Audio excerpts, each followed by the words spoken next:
Hello students, आज electronics और solid state devices book का ये तीसरा टॉपिक मैंने लिया है नेटवर्क थ्योरम, जो कि हम इस चैप्टर में 6 थ्योरम्स पढ़ेंगे।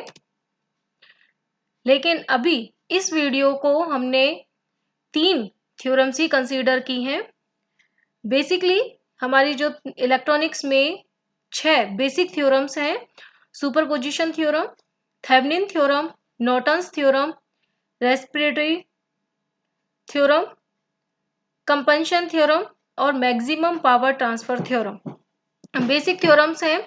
इन सभी थ्योरम्स को लेकर के एक बहुत ही इंपॉर्टेंट टॉपिक बनता है, तो आपके एग्जाम के हिसाब से आप इन्हें जरूर पढ़ें। इस वीडियो में हमने स्टार्टिंग की 3 थ्योरम्स को कंसीडर किया है।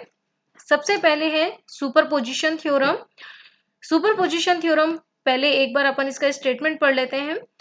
इफ 2 और मोर जनरेटर्स सोर्स ऑफ ईएमएफ, जो कि हमारे डायग्राम में E1 और E2 की दिखाए हुए हैं, are connected in a network of linear impedance, then the current flow through any element at any point is equal to the sum of all the currents due to each generators are replaced by their internal impedance। कि इसका मतलब क्या है कि यदि किसी network में 2 या 2 से अधिक जनरेटर लगे हुए हों, साथ में ही लीनियर इम्पीडेंस है, तो हर एक इम्पीडेंस में जो करंट फ्लो होगी वो हर जनरेटर से जो प्रोड्यूस होने वाली करंट है उसके सम के बराबर होगी। जबकि हम एक अगर इम्पीडेंस को ले रहे हैं तो एक जनरेटर को ले रहे हैं तो दूसरे जनरेटर को हम किससे रिप्लेस कर देंगे? उसके इंटरनल इम्पीडेंस से, जैसा डायग्राम में दिखाया हुआ है। तो using the loop theorem, loop analysis हमने पढ़ा था, किरचॉफ्स थ्योरम हमने पहले पढ़ी हुई हैं। तो जो हमने लूप एनालिसिस पढ़ा था तो उसको यूज करते हुए हमने यहाँ पर E1 और E2 की वैल्यूज हमने निकाली हैं, और जब इन दोनों इक्वेशंस को हम सॉल्व करते हैं तो हमें I1 और I2 की वैल्यू मिल जाती है।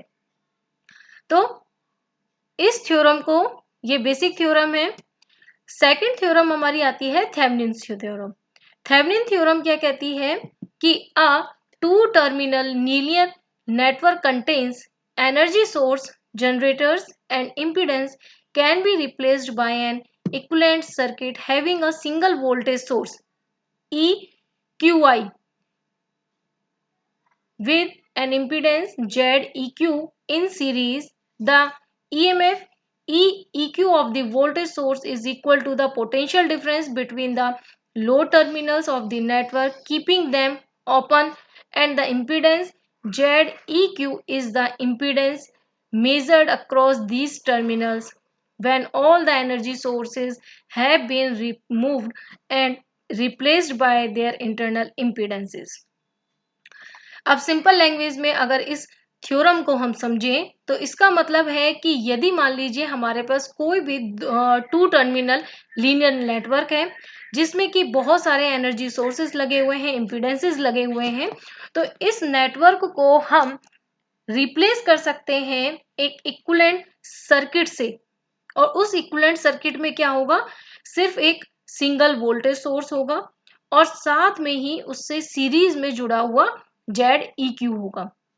लेकिन अब जो ये वोल्टेज सोर्स EEQ की वैल्यू हम किस तरीके से निकालेंगे कि वो पोटेंशियल डिफरेंस के बराबर होगा, is equal to the potential difference between the low terminal, कि जो हमारे लोड टर्मिनल है उनको हम ओपन कंडीशन में रखें तो उस कंडीशन में जो वोल्टेज होगा वो क्या होगा?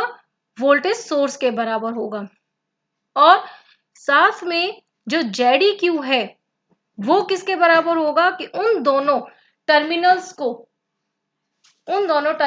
को यूज अगर हम क्लोज कर दें तो उन दोनों टर्मिनल्स के बीच में जो रिजल्टेंट इंपीडेंस आएगा that is equal to the internal impedance. Okay, साथ में हमें यह बात ध्यान रखनी है कि जब हम इम्पीडेंस की वैल्यू यानी जेड इक्यू की वैल्यू निकाल रहे हैं, उस समय पर हमें सॉरी जितने भी सोर्सेज हैं उनको इंटरनल इम्पीडेंस से रिप्लेस कर देना है।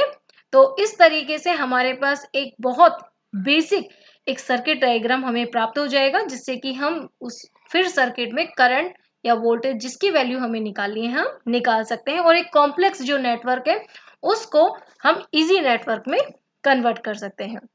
थर्ड थ्योरम हमारी आती है नॉर्टन्स थ्योरम। लगभग नॉर्टन थ्योरम और थेवेनिन थ्योरम जो है लगभग थोड़ा सा सिमिलर है, यानी वो थ्योरम भी कॉम्प्लेक्स नेटवर्क्स को इजी नेटवर्क में बदलने के काम आती है, और ये जो थ्योरम है इसे भी हम यही करते हैं कि कॉम्प्लेक्स नेटवर्क्स को हम इजी थ्योरम सर्किट्स में कन्वर्ट करने के लिए काम में लेते हैं। ठीक है, लेकिन उसमें और इसमें फर्क किसका है? सोर्स ऑफ ईएमएफ का, यानी वहां पर हम वोल्टेज सोर्स को निकाल रहे थे और यहां पर हम निकालेंगे